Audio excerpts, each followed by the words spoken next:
Alright guys, so see, this is one of those designs that one look, you know what car is this, regardless of model generation.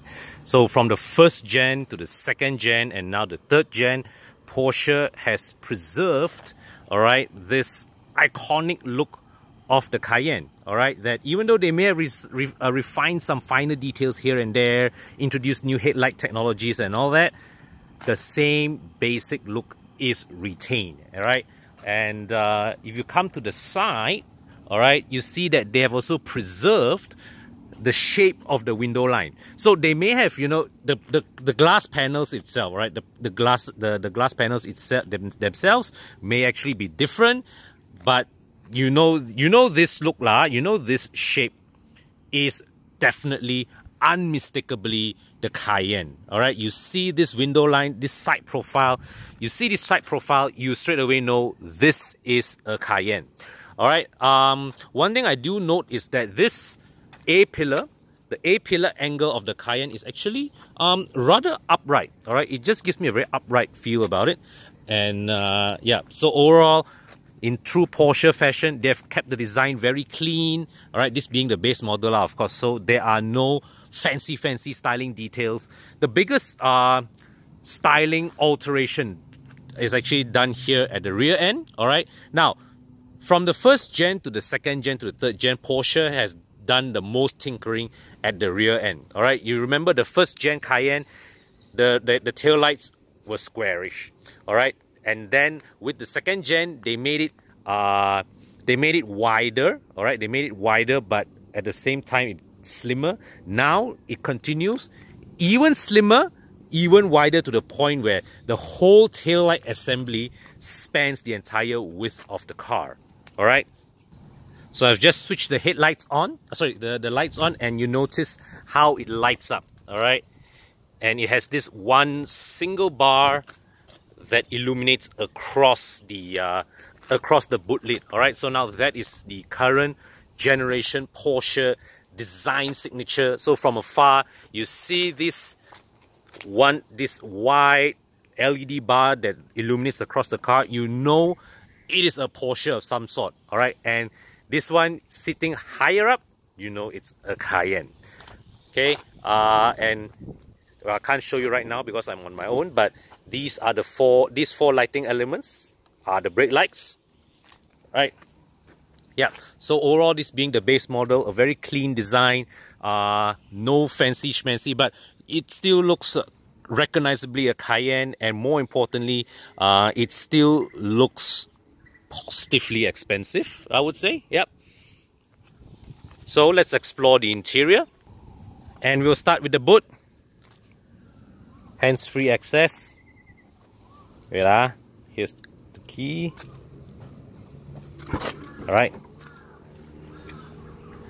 and yep, so here is the boot. Okay, well, I think good enough to store maybe 3 large suitcases standing up. I don't play golf, so, but from what I remember, you may have to, well, you may struggle a bit to put a golf set in, but any of you guys who play golf, let me know. Okay, I can't say this for certain. Okay, this is nicely compartmentalized with a net here, all right, to hold some small items, and you've got a 12-volt socket hidden inside here. What is this? Okay, this is to access some hidden stuff wiring in there. We don't want to see that. This switch lowers the rear axle to give you better loading height, right? And so under here, you see there's the space saver spare tire. It's a collapsible type, right? And so there's an air pump there together with a toolkit. And here, this is the Bose. This is a part of the Bose audio setup, right? What they call this? This is the amp unit. Yep, right, the amplifier unit here. And the boot floor, all right, slants a little, and there is a slight step here, a 1-inch step. Okay, with this, but this is nice, right? You can have this this sill plate here for you to load heavy items and slide it across. It's a very smooth surface. Okay, and of course, so here's the tonneau cover, retractable tonneau cover, and you put it down and you hold it here like this. So what they've done is, what Porsche has done is, they have molded this part into the plastic, and this is a very hardy feeling plastic. Yeah, but still you can see some signs of scratch marks here, and this side also, yeah, got a bit. So maybe not the best move, I would reckon. So let's close the boot. Come here.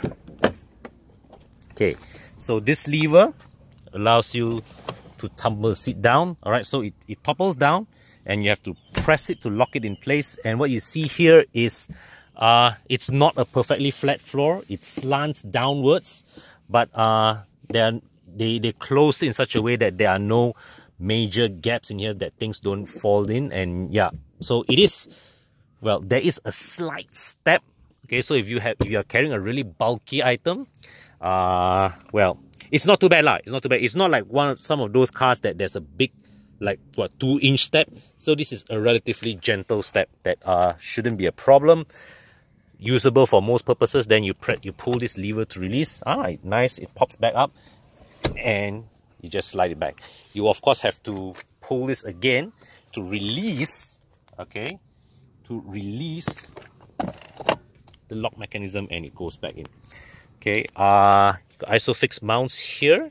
You pull this cap out and to access the ISOFIX mount. Okay, all right, and here is the famous Volkswagen Group armrest, used from everything from a Passat all the way to a Bentayga. It's just, well, maybe different moldings inside lah, different materials. Okay, so nice leather here, and here. Okay, so here's the touchpad, the rear zone. This car has quad zone climate control. You got a cigarette lighter at the bottom there, together with 2 USB ports. So I've just started the engine just to show you the temperature, the rear zone climate control system, temperature, fan speed, all right, blower modes, all that. So this is all touch activated, and you see that you see the same at the front. Oh wait, hang on. So you see here, this is the sunshade, powered sunshade, and yeah, what you do, how you activate is, so now the window is closed, right? So you pull the close command on the power window switch again. That's when, yeah, it goes up. All right. Then now you press lower one time, it lowers the sunshade. Press lower a second time, it lowers the window. Right. So here, all right, the front. So obviously the Cayenne has keyless entry, but they have kept this rotary switch here. Instead of a start-stop button, you twist this switch to start the engine. All right. All right, and let's show you the door card first before I show you the rest of the interior. You got leather here, all right, and you got this gloss black trim, and well, yeah, door handle here, metal finish door handle. Door pockets, not the full length of the door, but you know, you have a Bose speaker here. Alright, and here, alright, you have a rotary ignition switch, and the lights are button activated. It's not like the rotary knob command that found in most Continental cars, so this is different, something different. And the instrument cluster, the central tachometer is pure analog, alright, and it's flanked by 2 screens, alright, that show you, here's the speedometer, there's the fuel gauge, temperature gauge, and various other auxiliary gauges as well, which I think is useful. It shows you both the water temperature as well as the engine oil temperature, plus the engine oil pressure. Also, it shows you the charge level of your battery, so you know way beforehand when do you need a change of battery. So you play with this rotary ball here to cycle through various displays. All right, and here, of course, you have to preserve the speedometer there lah, but yeah, and various, and this is a very sporty steering with holes here and on the spoke. Okay, and this is your drive mode selection to vary between sport, sport plus, individual, or normal. Of course, you can also choose to adjust the driving modes from here as well through the screen. And yeah, so here is the, oh, you have this is the I think this is part of the Sport Chrono package, right? You have this the second needle here with a digital clock in there. I don't know, I personally would prefer a pure analog clock here. That would be really, really nice. Okay, and you can adjust various driving modes here. You can activate on what you call it, off-road driving mode, gravel mode, mud, sand, rocks, right? Okay, we'll go back to on-road first lah. Control, ambient lighting. Here's the trip computer. Here's the chrono packet. Here's the chrono mode where, well, you can calculate lap timings and all. All right. So here you can act the climate control system. So you can adjust your blowers, your fan speed, as well as your temperature here. But if you want to change your blowing mode, all right, it's here. So it is here. You change your air distribution. All right, yeah, and so yeah. So basically, right, the physical switch here is only to control your fan speed and temperature. Everything else is touch panel. Okay, and yeah, so this is touch. Okay, let me just show you again from this angle. So all these shortcut buttons are touch. Alright, you have this rotary knob here to control. And this panel here is interesting because you press this. Okay, so like I want to activate AC max, right? There is a tactile feedback, and you want to activate the recirculating. Right, so there is a tactile depression when you press it. Let me just show you again. It sinks a little and to give you some tactile feedback. So here we have it, the suspension adjustment. Alright, stability control. Well, we wouldn't want to deactivate that on public roads lah. This is, well, ashtray, and yeah, cigarette lighter here. Yeah, it's my stack of keys. So one thing about this car is that the center console is that because all this is taken up by buttons, or the controls rather, there is very little room left for storage. You do get 2 USB ports here, and this space here is designed nicely for you to rest your phone over it.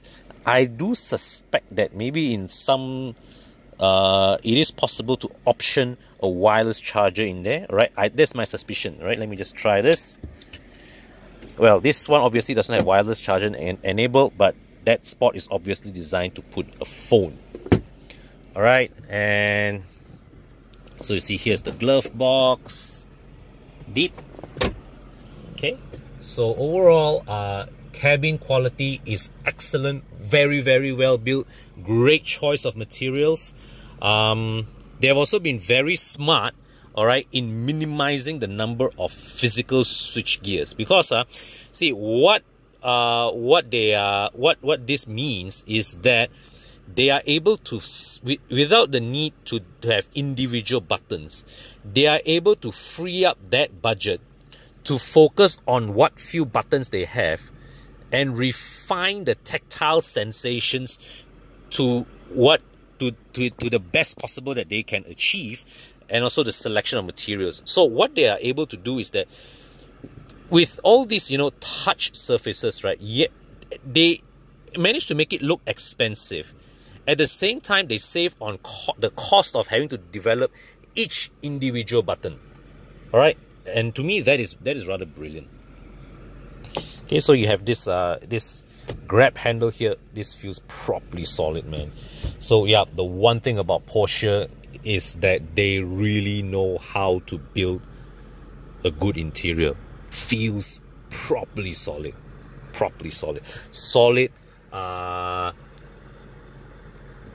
luxurious, great selection of materials, great quality, all in, very nicely executed. Alright guys, check this out. I'm in a parking lot, engaging reverse gear, and this is the 360-degree camera. Alright, you can see the resolution is fantastic, and the stitching of images, alright, from the 4 cameras, very, very nicely executed.